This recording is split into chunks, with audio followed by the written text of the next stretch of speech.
శ్రీగురుభ్యో నమ. హరి ఓం. ఆదిత్యాయ చ సోమాయ మంగళాయ బుధాయ చ గురుశుక్రశనైభ్యశ్చ రాహవే కేతవే నమ.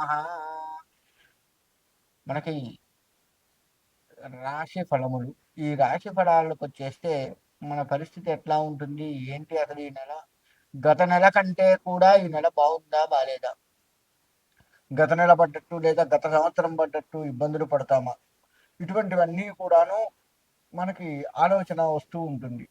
కాబట్టి మరి వీటికి ఏం చేయాలి, ఏ పరిహారం, ఏ రాశి వారు ఏ పరిహారం చేసుకోవచ్చు, అది కూడా అత్యంత తేలికగా పరిహారం చేసుకోవచ్చు. అంటే ఏదో పెద్ద పెద్ద హోమాలు పూజలు ఇలా కాకుండా అత్యంత తేలిగ్గా మనకు సామాన్యుడు కూడా చేసుకోగలిగేంత తక్కువ ఖర్చుతో ఉన్నటువంటి పరిహారాలు ఎట్లా చేసుకోవచ్చు ఏమిటి, అవన్నీ కూడా మనం ఇప్పుడు తెలుసుకుంటూ ఉన్నాం. ఎందుకంటే ఈ పరిహారాలు ఎందుకు చేసుకోవాలి అంటే, పరిహారాలు చేసుకోవటం వల్ల మనకి వచ్చేటువంటి లాభం ఏదైతే ఉందో దానికి సుఖంగా అనుభవించేటట్టుగా ఉంటుంది. ఒకవేళ రాసుల్లో మనకి చెడు తగులుతుంది, చెడు కూడా ఏమన్నా సూచిస్తే ఆ చెడుని తప్పించుకోవచ్చు. అందుకోసం పరిహారాలు చేసుకోవాలి. అంతేకాని ఇవన్నీ ఉత్తది, ఇవన్నీ చాదస్తం అని కనుక ఎవ్వరు వదిలిపెట్టినా సరే వారు ఆ కష్టాన్ని అనుభవిస్తూ బాధపడాల్సి వస్తుంది. అలా కాకుండా మనం భగవత్ ప్రీతిగా ఏ రాశి వారు ఆ రాశికి సంబంధించిన పరిహారాలని కనుక చేసుకుంటూ చక్కగా, మనకు ఇప్పుడు ముందే చెప్పుకుంటున్నాం కదా మనము ఎట్లా ఉంటుంది ఏంటి అని, సుఖాన్ని వస్తే అక్కడ దాచిపెట్టుకుంటూ, అంటే మనకి ఏదైనా లాభం వచ్చేది ఉందనుకోండి, పైసా లాభం వచ్చేది ఉంటే దాన్ని ఎంతవరకు ఖర్చు పెట్టాలి, ఎంతవరకు దాచిపెట్టుకోవాలి చూసుకుంటూ, రాబోయే కష్టానికి ఇది దోహదపడేటట్లుగా మనము మన జీవితాన్ని బ్యాలెన్స్ చేసుకోవచ్చు అనమాట. ఆ విధముగా మనం ఈ యొక్క పరిహారాలకి, రాశి ఫలాలు, అసలు ఈ జాతకాలు తెలుసుకోవటము, రాశి ఫలాలు తెలుసుకోవడం, ఇవన్నీ కూడా అందుకే ఉన్నాయి. రాబోయే కష్టాన్ని కొంత ముందుగా తెలుసుకొని దానికి సంబంధించి జాగ్రత్త పడటం కోసమే ఈ రాశి ఫలాలు ఇవి ఉన్నాయి. ఇది ఇందులో అందరివి ఉంటాయి. అంటే ఉద్యోగస్తులు ఉంటుంది, వ్యవసాయం ఉంటుంది, చదువుకునే వాళ్ళకు ఉంటుంది. ఇలా అన్ని రంగాల వాళ్ళు కూడాను ఎలా జీవించాలి, చదువుకునే వాళ్ళకి నష్టం ఏంటండి అంటే గుర్తుండకపోవడం చదివింది. అంతేకాకుండా వాళ్ళు పరీక్ష సమయానికి వచ్చేసరికి భయపడటం చేయటం ఇట్లా చేస్తూ ఉంటారు. వ్యవసాయం వ్యవసాయం అనగానే అక్కడ ఎంత లాభం వస్తుంది, ఇప్పుడు పురుగులు అవి అన్న పట్టి చేసి ఉంటాయా, కోత మంచిగా కాపు వస్తుందా లేదా, ఇలా అన్ని రకాల వ్యవసాయ రంగం వాళ్ళకి ఉంటుంది. ఇంకా వ్యాపారం కూడా ఉంటుంది. వ్యాపారంలో ఈ నెల మొత్తం మనకు మంచిగా ఉందా లేదా, ఇలా వ్యాపార రంగం కూడాను మనం చూసుకోవచ్చు. ఇలా ప్రతి వారికి కూడాను అసలు ఎలా ఉంటుంది, ఈ మార్చి నెల మొత్తం కూడాను ఎలా ఉంటుంది, ఎలా ఉంటే మనము జాగ్రత్త పడవచ్చు, లేదు మంచి జరిగితే మనం దాన్ని ఎట్లా స్వాగతించుకొని అనుభవిస్తూ కష్టాన్ని తప్పించుకోవచ్చు. పరిహారాల ద్వారా మనం ఇంకా రాబోయే కష్టాన్ని కానీ, ఉన్న వచ్చే లాభాన్ని కానీ ఎలా ఎదుర్కోవచ్చు. లాభాన్ని ఎదుర్కోవటం ఏంటండి అంటారేమో, లాభం ఒక్కసారి వచ్చినా కానీ మనం తట్టుకోలేము. గుర్తుపెట్టుకోండి, లాభం అనేది క్రమేపీ వస్తూ మనల్ని ఉద్ధరించాలి, కానీ ఒకేసారి వచ్చి పడదనుకోండి ఏం చెయ్యాలో కూడా తెలియదు. చాలా మానసికమైన భయం ఏర్పడుతుంది. కాబట్టి లాభాన్ని తట్టుకోవడం కూడా కష్టమే. ఇక కష్టాన్ని తట్టుకోవడం ఎట్లాగ అందరికీ తెలిసిందే ఎంత కష్టం అనేది. వారి వారి పరిస్థితిని బట్టి, వారి వారి గ్రహచారాన్ని బట్టి వచ్చేటువంటి కష్టాలు ఉంటాయి. దాన్ని మనం తప్పించుకుంటూ భగవంతుడి మీద భారం వేస్తూ భగవంతుడికి చేయవలసినటువంటి కైంకర్యాలు మనం చేస్తూ ఆ కష్టాన్ని తప్పించుకోవచ్చు. ఆ విధంగా చేసుకోవటం వల్ల మన జీవితము, మనమే కాదు మన మీద ఆధారపడ్డ మన భార్య పిల్లలు వీళ్ళందరూ కూడాను సుఖంగా ఉండొచ్చు. కాబట్టి అవన్నీ ఇప్పుడు మనం తెలుసుకుంటూ ఉందాం.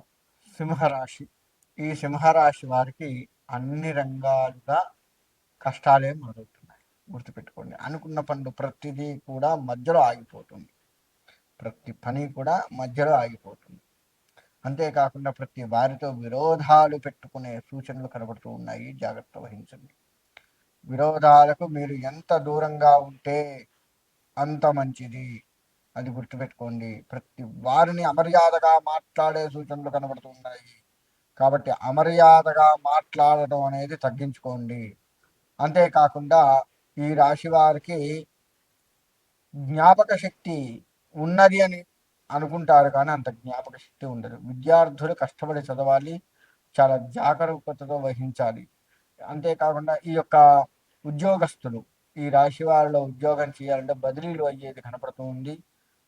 కాబట్టి మీరు ఎక్కడికి వెళ్ళినా కానీ మీ యొక్క తొందరపాటుతనం ఏదైతే ఉందో అది కీర్తి ప్రతిష్టలను తగ్గించేది ఉంది. బంధుమిత్రులతో ఈ రాశి వారికి విరోధాలు కనపడుతూ ఉన్నాయి, జాగ్రత్త వహించండి. మనకి వ్యవసాయం కూడాను అనవసరపు గొడవలకు వెళ్ళి, నీళ్ళ దగ్గర అక్కడిక్కడ అనవసరపు గొడవలకు వెళ్ళి ఇబ్బంది పడే సూచనలు కనపడుతూ ఉన్నాయి. జాగ్రత్త వహించండి. ఇక ఈ రాశి వారిని ఓవరాల్గా చెప్పాలి అంటే, ఈ రాశి వారికి పరిస్థితి ఏ విధంగా ఉందయ్యా అంటే, వీరికి నేత్ర సంబంధం, కంటికి సంబంధించినటువంటి ఇబ్బందులు కలుగుతూ ఉంటాయి. శుక్లం రావచ్చు, లేదు కంటి ఆపరేషన్స్ అయ్యే సూచనలు కనపడుతూ ఉన్నాయి. శిరోభారం అంటే తలకాయ నొప్పి ఎక్కువగా వస్తూ ఉంటుంది వీరికి. తలకాయ నొప్పి అనేది సాధారణంగా వచ్చిందా, ఎప్పుడు ఉండేదే కదా అన్నట్లుగా ఎప్పుడూ తలకాయ నొప్పితో బాధపడుతుంటారు. శిరోభారము, ఏదో నెత్తి మీద ఇంత పెద్ద రాయి పెడితే ఎంత ఇబ్బందిగా నొప్పి వస్తుందో ఆ విధముగా ఇబ్బంది పడుతూ ఉంటారు. మనోవేదనకు గురవుతూ ఉంటారు ఈ రాశి వారు. కాబట్టి జాగ్రత్త. ఈ రాశి వారు ఎంత జాగ్రత్త వహిస్తే అంత మంచిది. వీరికి చంద్రుడికి సంబంధించినటువంటిది ఏ స్తోత్రము చేసినా, ఏ అభిషేకాలు చేసినా చాలా బాగుంటుంది. మనస్సు నిశ్చలంగా ఉంటూ ఉంటుంది. అంతేకాకుండా మీరు సూర్యుడికి సంబంధించి కూడా చేసుకుంటే ఇంకా బాగుంటుంది.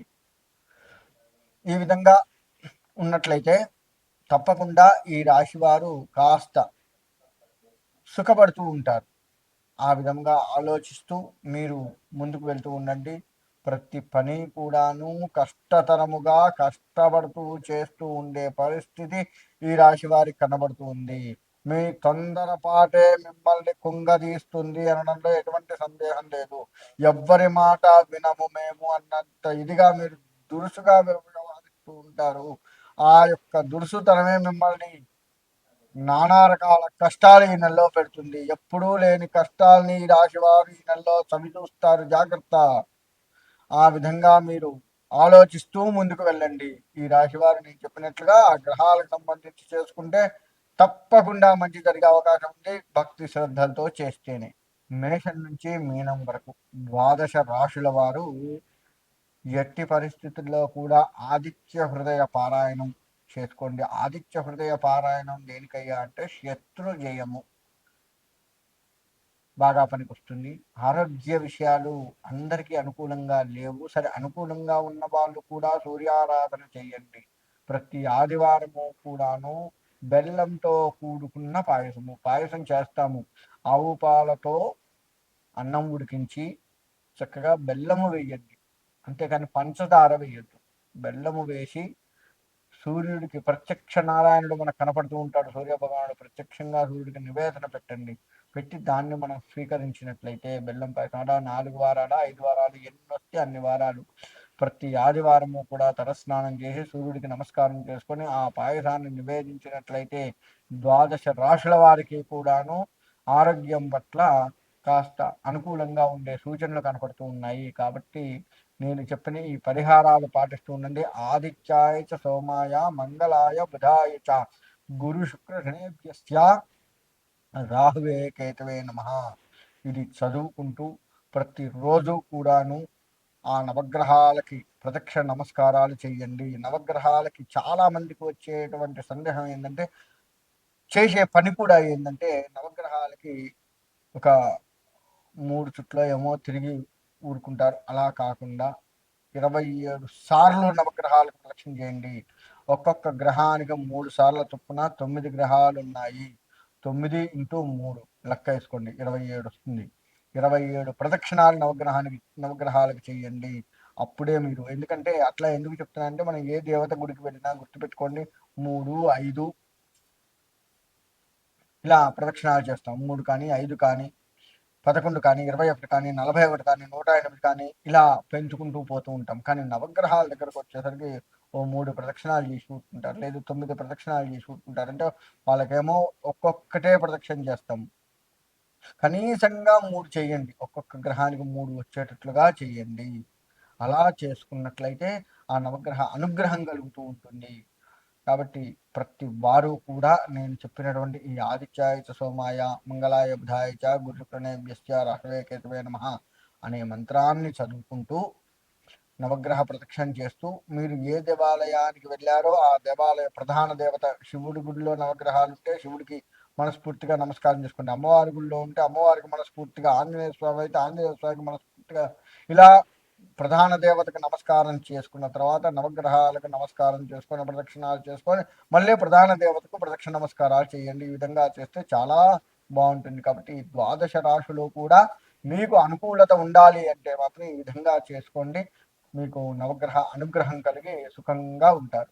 స్వస్తి.